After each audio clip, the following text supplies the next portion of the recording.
বিশ্ব নবী রাহমাতুল লিল আলামিন একদিন হাদিস বর্ণনা করেন, আল্লাহ রাব্বুল আলামিন হযরত আদম আলাইহিস সালামকে কিয়ামতের ময়দানে ডাক দিয়ে বলবেন, আদম রে, তোমার যে সন্তানাদি আছে ওই সন্তানদের ভিতর হইতে জাহান্নামী যে সন্তানাদি আছে ওই সন্তানাদিদেরকে বের করে নাও। জাহান্নামী যারা আছে ওই জাহান্নামীদেরকে বের করো। যেই মাত্র এই কথা বলবে আদম আলাইহিস সালাম ডাক দেবে, প্রভু হ্যাঁ, জাহান্নামী কারা, কাদেরকে আমি চিনব, জাহান্নামী কিভাবে চিহ্নিত করব? আল্লাহ রব্বুল আলামিন ডাক দেবেন, আদম রে, প্রতি 1000-999 জন হলো জাহান্নামী, একজন হলো জান্নাতি। জোরে কোন হাজারে কয়জন? 1000-এ একজন হলো জান্নাতি আর 999 জন হলো জাহান্নামী। মুসলমান ভাইরা আমার, আল্লাহর নবী বিশ্ব নবী রাহমাতুল লিল আলামিন যখন হাদিস বর্ণনা করেছেন, সাহাবায়ে কেরাম কান্না করা শুরু করে দিয়েছে। 1000-এ যদি একজন জান্নাতি হয়, আমরা যে বিশ্ব নবীর সামনে বসে আছি এই জায়গায় তো আমরা 1000-এর বেশি হব না। যদি 1000ও হই, 1000 যদি হয়, তাহলে দেখা যায় এই 1000-এর ভিতরে একজন হবে জান্নাতি, বাকি 999 জন হবে জাহান্নামী। এইভাবে কান্না করতে আছেন মুসলমান ভাইরা আমার। এই হাদিস যদি এরকম হয়, এবার চিন্তা করে দেখেন, 1000-এ যদি একজন জান্নাতি হয়, 999 জন যদি জাহান্নামী হয়, আমাদের মধ্যে যারা উপস্থিত আছি কেরা জান্নাতে যাইব? হিসাব করেন, মসজিদে যারা আছেন হিসাব করেন কয়জন জান্নাতি। মুসলমান ভাইরা আমার, এই জন্য সাহাবায়ে কেরাম কান্না করা শুরু করে দিছে। আল্লাহ নবী বিশ্ব নবী রাহমাতুল লিল আলামিন ডাক দেন, সাহাবীরা রে, কেন কান্নাকাটি করো? ওগো নবীজি, যে হাদিস বর্ণনা করেছেন, বলেছেন 1000-999 জন জাহান্নামী হবে, একজন জান্নাতি হবে। তাই যদি হয় তাহলে আমাদের মধ্যে খেয়ে জান্নাতে যাবে, যদি হয় তাহলে একজনই তো জান্নাতে যাবে, বাকি সব তো জাহান্নামে যাবে। এই জন্য জাহান্নামের ভয়ে কান্নাকাটি শুরু করে দিয়েছি। আল্লাহর নবী বিশ্ব নবী রাহমাতুল লিল আলামিন ডাক দেন, সাহাবীরা রে, কান্না করার কোনো কারণ নাই।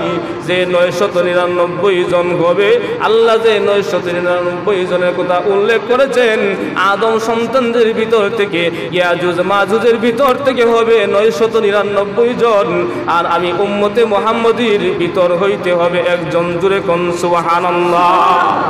মুসলমান ভাইরা আমার, আল্লাহ নবী ডাক দিয়ে সাহাবীরা শোনো, 1000-এর মধ্যে 999 জন ইয়াজুজ মাজুজ হবে, তারা 999 জন জাহান্নামে চলে যাবে।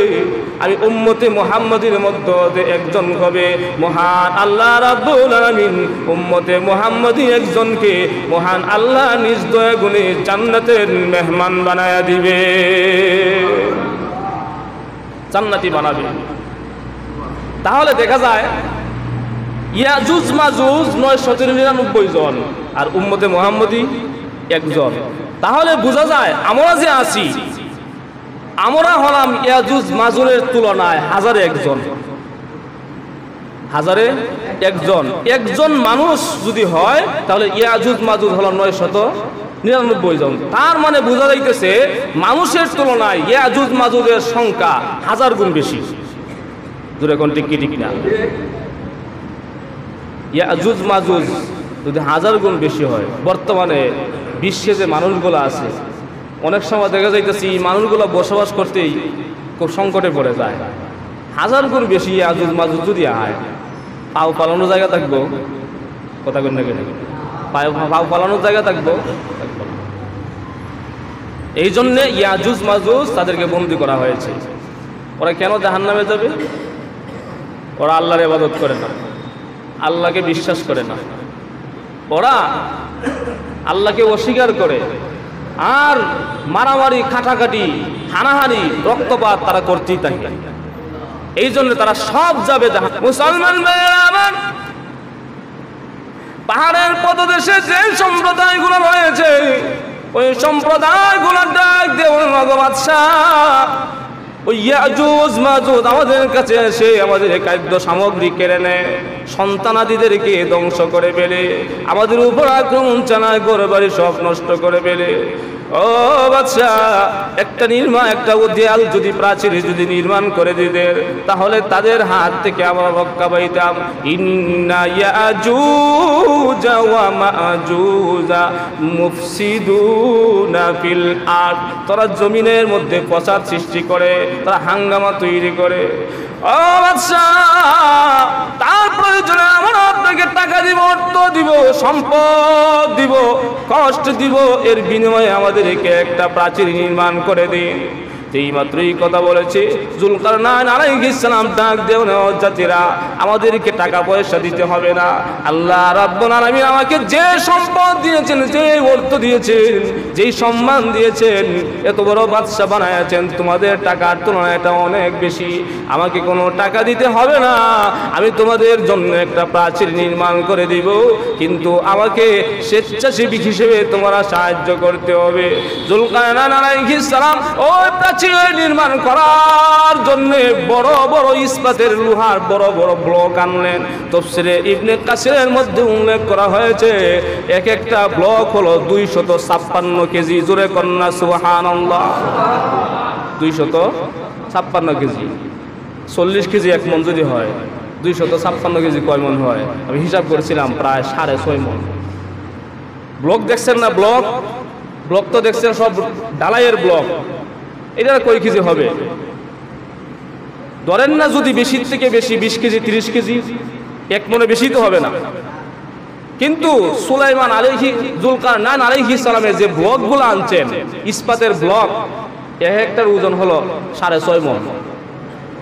একটার উপরে একটা বসাইলেন, একটার উপরে একটা বসাইলেন, বসাইতে যে দুই পাশে যে পাহাড় আছে ওই পাহাড়ের মতো উঁচু করলেন। উঁচু কইরা সমস্ত কমদেরকে বললেন তোমরা এটার মধ্যে ফু দিতে থাকবে, মানে ইচ্ছা মতো ফু দিলেন। ফু দিতে দিতে দিতে দিতে লোহার মধ্যে আগুন দিলে যে এইভাবে লাল হয়ে যায়, এইরকম যখন এই লাল চিহ্ন ধারণ করেছে, তখন যুলকারনাইন আলাইহিস সালাম বললেন পিতল নিয়ে আসো, পিতলটাকে গলাও, গলিত পিতল এটার উপরে ছেড়ে দিলেন। ছেড়ে দেওয়ার পরে ঢালাইয়ের কাজ হয়ে গেছে, একটা আস্তরের কাজ হয়ে গেছে, ফিনিশিং এর কাজ হয়ে গেছে।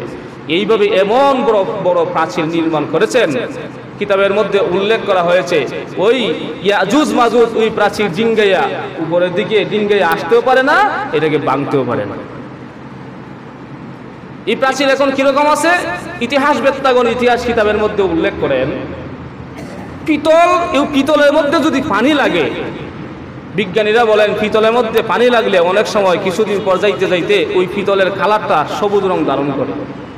দুই পাশে যে দুই পাহাড় আছে, ওই পাহাড় গাছগাছড়ার কারণে সবুজ রং ধারণ করেছে। সাথে যখন পিতল আছে, এই পিতলের উপরে পানি লাগার কারণে পিতলটাও কি সবুজ কালার ধারণ করেছে। এখন কোন জায়গায় যে ওই প্রাচীর নির্মাণ আছে, স্যাটেলাইট পর্যন্ত ধরতে অক্ষম। যদি ধরতে পারতো তাহলে এইটা ডিঙ্গে একে দেখ লইলে এজন মতো কিরকম দুই একটা দইটা নিয়ে আয়, বাঙালি দেবের তুমি দুই একটা দইটা আন লইলে দেখি কিরকম। কথা কন না কেন? মুসলমান ভাইয়েরা আমার, দেয়াল নির্মাণ করে দিয়েছেন। বর্তমানে যে দেয়াল রয়েছে, ওই প্রাচীর রয়েছে, এটা সবুজ রং ধারণ করেছে, প্রকৃতির সাথে মিশে গেছে। এই জন্য কোনো স্যাটেলাইট পর্যন্ত ধরতে পারে না। আসল কথা হলো মহান আল্লাহ রাব্বুল আলামিন স্যাটেলাইটের মাধ্যমে এটা ধরতে অক্ষম করে দিয়েছেন, এই জন্য ধরতে পারে না। মুসলমান ভাইয়েরা আমার, ইয়াজুজ মাজুজ কখন বের হবে কিতাবের মধ্যে উল্লেখ করা হয়েছে। আল্লাহ রাব্বুল আলামিন কোরআনের মধ্যে বলেন কিয়ামতের আগে ওই ইয়াজুজ মাজুজ আবার দুনিয়াতে প্রবেশ করবে, দুনিয়াতে তারা আসবে, দুনিয়াতে আবার হাঙ্গামা তৈরি করবে।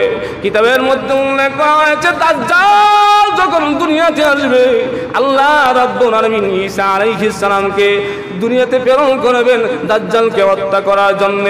দামেস্কের ওই সাদা মসজিদের মধ্যে দুইজন ফেরেশতা কাঁধে বড় করে ওই মেহরাবের উপরে যে মিনার রয়েছে ওই গম্বুজের উপরে ঈসা আলাইহিস সালামকে ফজরের নামাজের সময় আল্লাহ রাব্বুল আলামিন ফেরেশতাদের কাঁধে বর করে নামায়া দিবেন। যখন মুসল্লিরা দেখতে পাবে ঈসা আলাইহিস সালামকে দুনিয়াতে আল্লাহ রাব্বুল আলামিন ফেরেশতাদের মাধ্যমে নামায়া দিয়েছেন, মসজিদের উপর থেকে সিঁড়ি দিয়া থেকে মসজিদের নিচে নামানো হবে, আবার ইমামতির জন্য আহ্বান করানো হবে। কিন্তু ঈসা আলাইহিস সালাম ইমামতি করবেন না, যে ইমাম রয়েছে সেই ইমামই ইমামতি করবে। ঈসা আলাইহিস সালাম যখন ওই মসজিদ থেকে বের হবে দাজ্জালের সাথে সাক্ষাৎ হয়ে যাবে। আল্লাহ রাব্বুল আলামিন ঈসা আলাইহিস সালামের চোখের মধ্যে এমন একটা পাওয়ার দিয়েছেন, দাজ্জালের দিকে নজর করলে দাজ্জাল মুমের মতো গলে যাইতে থাকবে। দাজ্জাল যখন বুঝতে পারলো ঈসা পয়গম্বরের চোখের দৃষ্টি ভালো না, মুমের মতো গলে যায়, এই জন্য দাজ্জাল ছুটাছুটি করতে লাগলো। এই সময় দেখা যায় ঈসা পয়গম্বর ওই দাজ্জালকে তাড়া করতে লাগলেন। কিতাবের মধ্যে আসছে বাবেলুদ যে শহর আছে ওই শহরের মধ্যে একটা দরজা আছে বাবেলুদ নামে, বাবেলুদ দরজার সামনে এসে ঈসা আলাইহিস সালাম দাজ্জালকে হত্যা করে ফেলবেন। জোরে কন্যা সুবহানাল্লাহ। সেই সময় দাজ্জাল যখন হত্যা হয়ে যাবে, ধ্বংস হয়ে যাবে, আল্লাহ রাব্বুল আলামিনের হুকুমে ইয়াজুজ মাজুজ দুনিয়াতে প্রবেশ করার সময় চলে আসবে।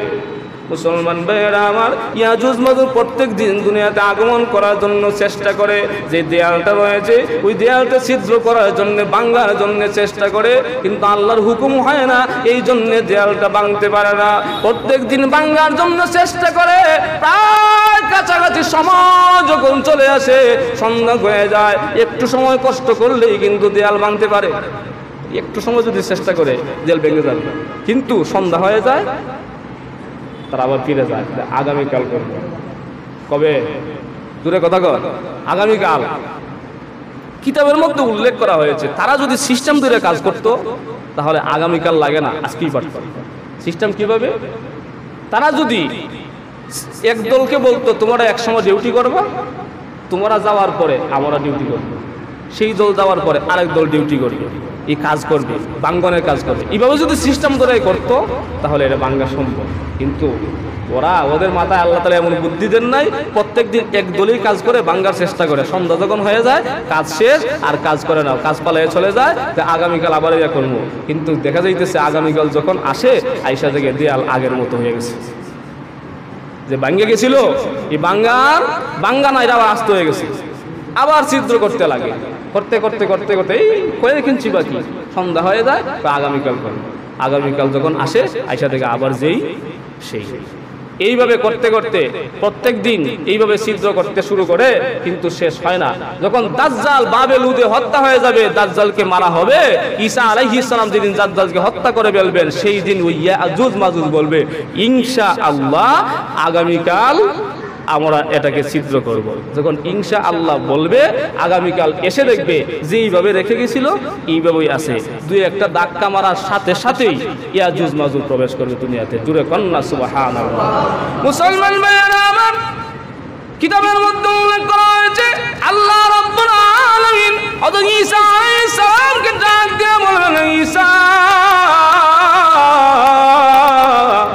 যাও যাও, পাহাড়ের অন্তরালে লুকিয়ে যাও, আর যে তোমার সম্প্রদায় আছে সমস্ত সম্প্রদায়কে বলো গর্তের ভিতরে প্রবেশ করার জন্য। কেন গো প্রভু? ও ঈসা, দুনিয়াতে এমন একটা জাতি চলে আসতেছে, এমন একটা জাতি প্রবেশ করতে আসে, তাদের সাথে যুদ্ধ করে কেউ পারে না, তাদের মতো শক্তি সামর্থ্য কোনো মানুষের হয় না, তুমিও পারবে না, এই জন্যে তুমি যাও সিনাই পর্বতের অন্তরালে অভ্যন্তরে ঢুকে যাও, আর তোমার যে সম্প্রদায়গুলো আছে সমস্ত সম্প্রদায় কেবল মাটির গুহায় ঢুকে যাওয়ার জন্য। সমস্ত মানুষ যখন মাটির গুহায় ঢুকে গেল, এমনি করে দাজ্জাল পৃথিবীতে আসতে, ইয়াজুজ মাজুজ পৃথিবীতে আসতে শুরু করেছে। কিতাবের মধ্যে উল্লেখ করা হয়েছে ওই ইয়াজুজ মাজুজ তখন দুনিয়াতে প্রবেশ করবে, তাবরিজ সাগর দিয়ে প্রবেশ করবে। এত রাক্ষসের রাক্ষস কিতাবের মধ্যে আসছে, যেই দিক দিয়ে আসবে সেই দিকের যত পানিগুলো আছে সমস্ত পানিগুলা খাইতে শুরু করবে। যেই সাগরের পানি পান করবে এমন ভাবে পান করতে শুরু করবে, পিছনে যে দল ঢুকবে তারা মনে করবে এই সাগরে কোনোদিন কোনো পানির অস্তিত্ব ছিল না। এইভাবে খাওয়া শুরু করবে। পিছনে যে যারা আসবে এরা মনে করবে যে এখানে কোনো পানি ছিল না, সামনের দলে খাইয়ে শেষ করবে। যত সাগর আছে, যত উপসাগর আছে, যত মহাসাগর আছে, সমস্ত সাগরের পানি ইয়াজুজ মাজুজ খাইয়া সব কি করবে? শেষ করবে। শেষ করে যখন পৃথিবীতে আসবে 1 ইঞ্চি জায়গা নাই, সমস্ত জায়গা ভরপুর হয়ে যাবে ইয়াজুজ এবং মাজুজ। ঈসা আলাইহিস সালাম, সংক্ষিপ্ত করে বলতেছি, ঈসা আলাইহিস সালাম তখন আল্লাহর কাছে দোয়া করবে, আল্লাহ যে জাতি আসছে ওরা তো মানুষদেরকে হত্যা করবে, যে রাক্ষসের রাক্ষস, যে পানি গায়ে শেষ করে এলাম, মানুষ যদি পায় গাছটা রাখবো, কোনো কিছু রাখবো, এদেরকে ধ্বংস করে দেবে। আল্লাহ রাব্বুল আলামিন একদল পাখি দুনিয়াতে প্রেরণ করবেন, তাদের গলা হলো উটের গলার মতো। তারা পৃথিবীতে এসে 2টা বর্ণনা, একটা বর্ণনা হলো ওই পাখিগুলা ওই ইয়াজুজ এবং মাজুজকে আক্রমণ করতে লাগবে, ঠুকর দিবে, ঠুকর দেওয়ার সাথে সাথে একটা ভাইরাস সৃষ্টি হয়ে যাবে। আবার আরেকটা বর্ণনা আসছে না, এমনিতে আল্লাহ তাআলা একটা ভাইরাস দিয়ে দিবেন, তাদের গাড়ের মধ্যে একটা ছোট্ট একটা পুরা হবে, একটা ভাইরাস হবে, এই ভাইরাসের সমস্ত ইয়াজুজ এবং মাজুজ মরে ধ্বংস হয়ে যাবে। পৃথিবীর এমন কোনো জায়গা নাই, একটা হাত জায়গা খালি নাই, সমস্ত জায়গার মধ্যে ইয়াজুজ মাজুজের লাশ পড়ে থাকবে। ঈসা আলাইহিস সালাম আবার আল্লাহর কাছে দোয়া করেন, প্রভু পৃথিবীটাকে একবার পরিষ্কার করে ফেলেন, তাম পৃথিবী বিষাক্ত হয়ে গেছে, চতুর্দিকে শুধু দুর্গন্ধ আর দুর্গন্ধ, পৃথিবীটাকে আপনি পরিষ্কার করে ফেলেন। আল্লাহ রাব্বুল আলামিন ওই যে পাখিরা প্রেরণ করেছিলেন, সমস্ত পাখিকে হুকুম দিবেন, সমস্ত পাখিগুলা সমস্ত ইয়াজুজ মাজুজের লাশগুলা টুরের মধ্যে নিয়ে অনেক দূর পর্যন্ত মহাসাগরের উপরে ফালাই দিবেন। আল্লাহ রাব্বুল আলামিনের কাছে ঈসা আলাইহিস সালাম আবার দোয়া করবেন, প্রভু লাশগুলা চলে গেছে কিন্তু দুর্গন্ধটা তো এখনো জমিনে রয়ে গেছে, এটাকে পরিষ্কার করার নিষ্কাশন করার ব্যবস্থা করেন। আল্লাহ রাব্বুল আলামিন টানা 3 দিন পর্যন্ত বৃষ্টি দান করবেন, এমন বৃষ্টি হবে পৃথিবীটাকে সমস্ত পৃথিবীটাকে ধুয়ে মুছে আল্লাহ রাব্বুল আলামিন আয়নার মতো একবার পরিষ্কার করে নেবেন। জোরে কন্যা সুবহানাল্লাহ। তখন ঈসা আলাইহিস সালাম আবার জাতির সঙ্গী নিয়ে ওই পৃথিবীতে আবার আসবেন, বের হবেন, বের হয়ে সমস্ত মানুষদেরকে নিয়ে থাকতে থাকবেন। আমাদের বক্তব্য বয়ান এই পর্যন্তই থাকলো, আগামী শুক্রবার থেকে আবার ধারাবাহিক আলোচনা হবে। এতক্ষণ পর্যন্ত যে আলোচনা করেছি আল্লাহ রাব্বুল আলামিন আমাদের সবাইকে আমল করার তৌফিক দান করুন, সকলে পড়ি আমিন।